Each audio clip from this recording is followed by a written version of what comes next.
The murky dealings of Premier League management and running a football club. It looks like behind the scenes there's been secret meetings between the hierarchy at West Ham United and a certain recently unemployed manager of Nottingham Forest by the name of Nuno Espirito Santo. Does this mean the end for Graham Potter? He's getting ever closer. Let's get stuck into it, guys. There's a comment section below. Don't forget to drop a like on the stream because that's what helps gets this content out there. Have a look, see if you've got any hypes left this week, and if you have, maybe give the video a hype. Share this onto your social media platforms, and also don't forget to check down below and see, not down below, not like that. Down Well, below check that too. on your monitor. Check that as well, but I'm not a doctor.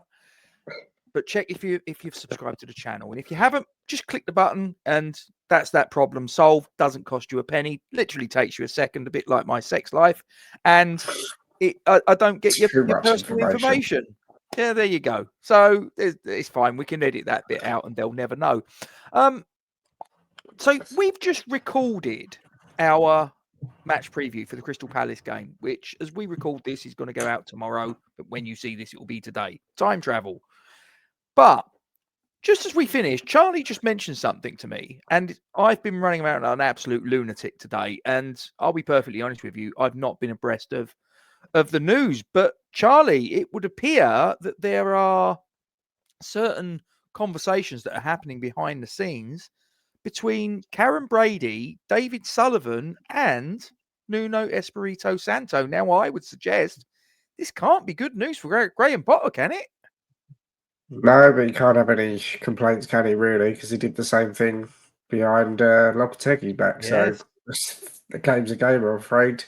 I mean, there's been talk all today, perhaps a little bit yesterday afternoon as well, that Brady was talking to options, whether that be Nuno, Bilic, Gary O'Neill's name was thrown in there.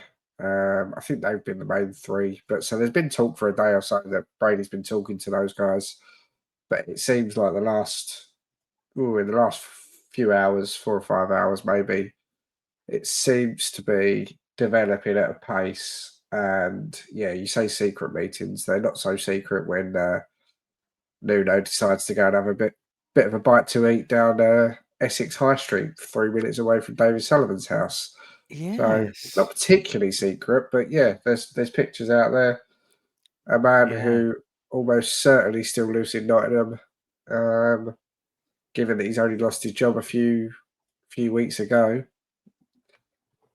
It's a very random place to be for a coincidence, to be in Thaden, Essex, 3 minutes away from David Sullivan's home. I mean, you can say 2 and 2 together and make 36, but I think sometimes you put 2 and 2 together and you make 4. So yeah, it looks like he's the one. He's obviously the tweets are out there from Clarity Hugh and the usual sources saying that Nuno obviously met with Brady, or at least spoke to Brady yesterday. That's then developed into him having a conversation with David Sullivan at his mansion today. And yeah, he's obviously been pictured there, and so it looks like days are numbered for Graham Potter. And let's be honest, it's not a surprise. I mean, I know we spoke about in the West Ham Talk show. Talk West Ham, yeah. Talk West Ham, other way around. Talk West Ham that we did last night with a lot of the other guys, and we were sort of saying, well, some of the guys were saying David Sullivan does everything possible to not sack managers to save a few quid. And my sort of point on that was, yeah, usually it's the managers in place are his men. Lopetegui was his man.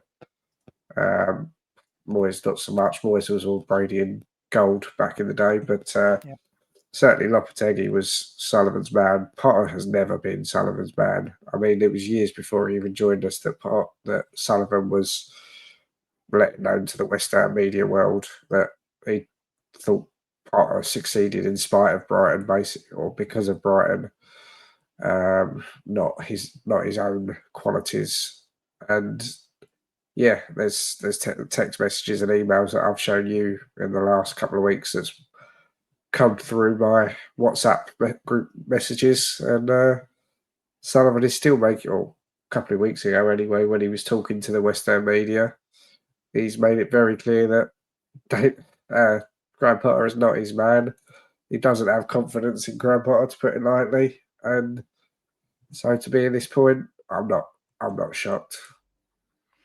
So as you can see there, guys, so there's a photograph of Nuno Espirito Santo in Thaden, which is, as Charlie says, down the road from David Sullivan's mansion. Now, to use a often heard saying that Simon Jordan on Talksport, who I've actually got quite a lot of time for, I think he's quite forthright in his views, and he says what he thinks, and he thinks what he says, and whether you like it, whether you don't, you know where you stand with a guy. I'll use one of his sayings: if it walks like a duck, talks like a duck, acts like a duck, smells like a duck, etc., it's a duck.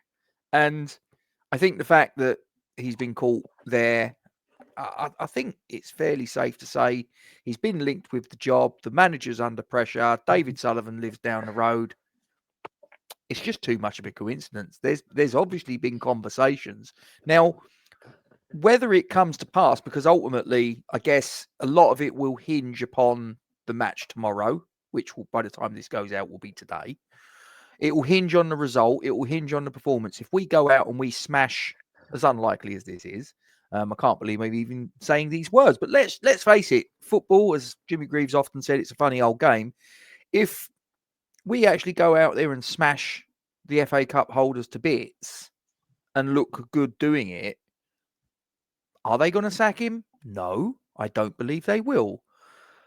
But I think that they would be fairly foolish not to have had conversations with a potential replacement if the current dire form were to continue into this match. And obviously, let's not forget a subplot to the troubles that the manager's having. And it's not directly related to the manager and the first team, but it's obviously all the gathering tomorrow that we've obviously discussed at length, the boycott. Fans are not happy, and I just wonder if normally David Sullivan is usually someone who has a reputation for holding possibly a little firmer on their managers than other people might like. But I think this might prove to be an exception because of all of the things that are going on. So do you think that Graham Potter in a different situation would actually have a couple more matches because of the situation that the club finds themselves? He's the collateral damage. No, I don't think so. I think it's very much Sullivan never wanted him, brought him in under Brady's advice, and it's not his man, so he's quick to go get out of here. I think, if anything, I think the likes of Moyes, Lopetegui, Potter have provided a bit of a fire blanket to David Sullivan. The results keep going the way they're going. It wouldn't take a lot for anger to be thrown in his direction. It already has been at times this season. So no, I think this is very much more. He's not Sullivan's man. Sullivan potentially sees an opportunity there with Nuno to get in a highly regarded manager, probably the most highly regarded manager that we would have got in for a long time, actually. I mean, going back, you've got Potter was well out of work after failing miserably at Chelsea. Lopetegui was a mess at Wolves. All that, obviously, Moyes was coming in for a second time. When he came in for his first time, he was on his last legs as a manager. Pellegrini was basically retired in China. I think I've got huge reservations about Nuno, actually, personally, but I think it's fair to say this would be the first time in a long time that we're getting a manager who is at the top of their game, may not be the right word, but very highly regarded in the league and has achieved quite decent success recently. So, yeah, I mean, we can get into how we think it will go and if we think it will work. But maybe it's just a case of Sullivan, Brady, other shareholders, whoever has seen an opportunity to stick by our club philosophy of getting free managers out of work, whilst also actually getting someone that's not been on the scrap heap for a year and a half before joining us.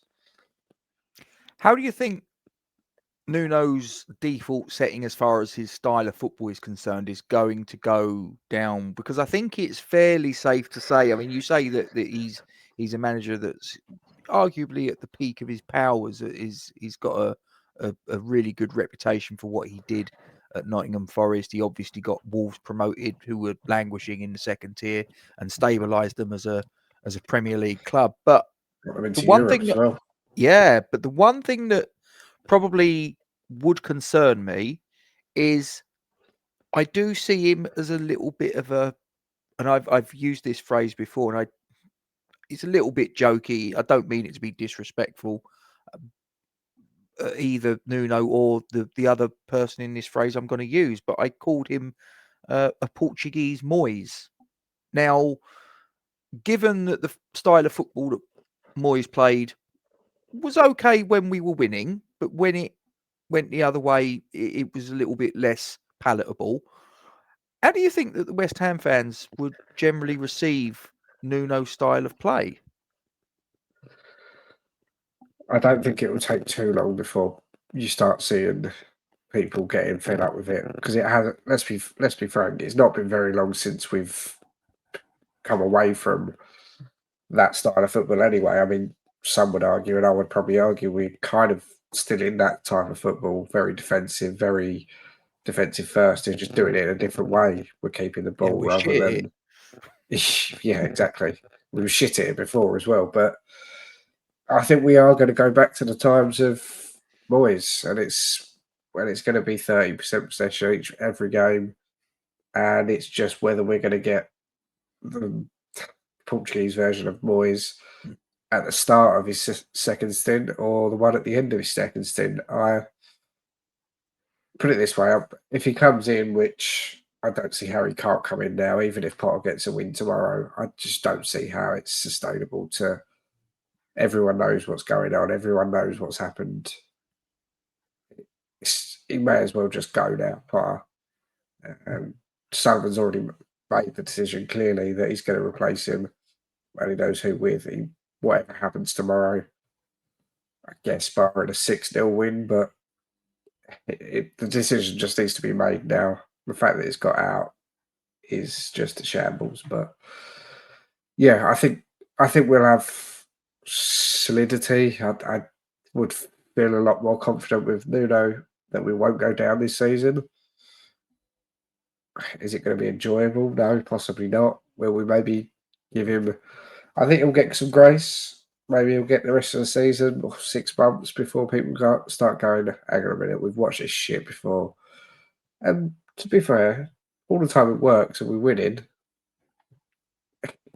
it's okay. It's acceptable. We don't mind playing that football and winning is acceptable to most. Some will still not be happy with it. But it'll be fine. It'll be acceptable to most. It's if it starts badly and we're playing shit football and we're on the back foot and we've got no possession.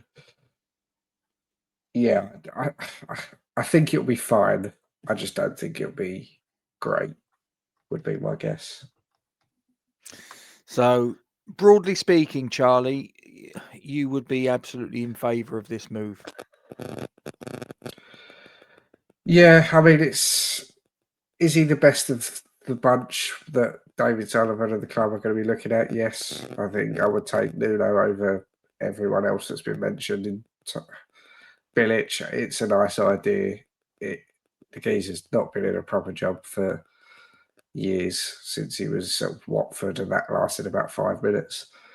I don't go O'Neill. I don't want Southgate. I'm sure there's been others that I haven't mentioned, but of all the free managers out there, yes, Nuno's probably the best option. Is it what I want to see our club doing? And this goes back to the protests tomorrow and Brentford. we shouldn't be restricted to who's out of work, who can we get on a free. Let's bring them in. We should be able to an extent. Obviously, we're not going to go and poach Man City's manager, but there's, aside from 10 clubs, maybe, we should be able to go and get whoever we want. 10 clubs in England, 25 clubs in the world. Other than that, we should be able to go and get who we want, which was where West Ham should be. We're clearly not at that stage, but yeah, it's the best of a bad bunch. Sorry to start off with his new career at West Ham by calling him best of a bad bunch, but he's not been called a cunt yet, so. No. You'll do, Nuno. You'll do. Anyone but Potter. Well, no, that's probably a little bit unfair on my part. I think he's probably a nice guy, but as I say, I just don't think he's cut out for. He certainly wasn't cut out for Chelsea. He's not cut out for us. I think probably a team like Brighton when he walked through the door, because I think Brighton now is a different beast to the Brighton when he walked in, Potter.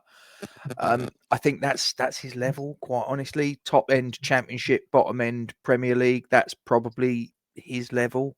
And I don't mean to be unkind, because let's face it, there's probably only about a handful of managers that are better than that. There's probably more managers in English football that are worse than Graham Potter, but he's not good enough for a sort of like a team that's got aspirations of being top half, which I would argue we have got aspirations of doing that on a regular basis.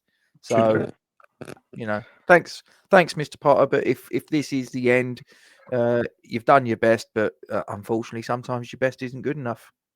There is one positive on it. He hated James Ward-Prowse at Forest, so he must hate James Ward-Prowse at West Ham. So, oh yeah, we got one more game of James Ward-Prowse, and then we'll never see him again. Oh yeah, that's a really good point. I hadn't stopped to consider that one. Yeah, selling but point. he played him for a couple of games, and then he bombed him out, didn't he? Yeah. He worked it out. Realised how shit he was. Yeah, so never mind. Maybe you could loan him at Forest again. Just loan him to the under 16s or something. Just get him out of the way. Yeah. Right. Well, we're going to knock it on the head there, ladies and gentlemen. So don't forget to drop a like on the stream. Get your comments in the section below. We will answer them all in turn. If this is the end for Graham Potter and they bring in Nuno Espirito Santo, are you in favour or maybe not? So get your comments in. Don't forget to drop your like on the stream. Give us a hype if you've got any available. Subscribe to the channel. Share us onto your social media platforms. Let's grow this channel into something bigger. So let's disappear, and we'll see you the next time. Come on, you irons.